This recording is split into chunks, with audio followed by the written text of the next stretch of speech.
In economic news, the Boston Globe's reporting the federal agency that ensures the retirement funds of 44 million Americans has lost billions of dollars due to risky investment decisions. Last year, the Pension Benefit Guaranty Corporation departed from its conservative investment strategy and decided to put much of its $64 billion insurance fund into speculative investments such as stocks in emerging foreign markets, real estate, and private equity funds. The decision was made just months before the start of the stock market collapse. Analysts are concerned large portions of the trust fund might have been lost at a time when many private pension plans are suffering major losses.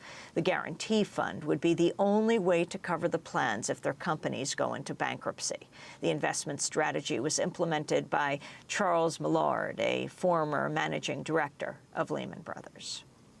The Washington Times is reporting President Obama continued collecting money for his 2010 Senate re-election campaign even after he resigned his seat from Illinois. The money came from some of Obama's top presidential fundraisers, including Bruce Heyman, managing director of Goldman Sachs, which received a $10 billion bailout last year. According to campaign records, Obama received 4 contributions totaling nearly $5,000 after December 26. The donations are legal, but the timing is considered unusual because Obama formally left the Senate on November 16th.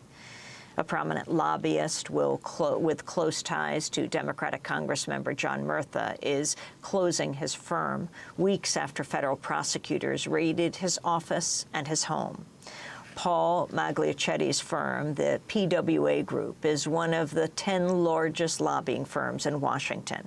The New York Times says Magliacetti helped pioneer the lucrative specialty of helping contractors lobby for military earmarks, pet spending items, and that members of the panel insert in an annual spending bills. Magliacetti is very close to Murtha, chair of the Appropriations Subcommittee on Defense. Since 1998, employees of PMA have contributed nearly $8 million to members on the House Defense Spending Panel and $2.4 million to Murtha.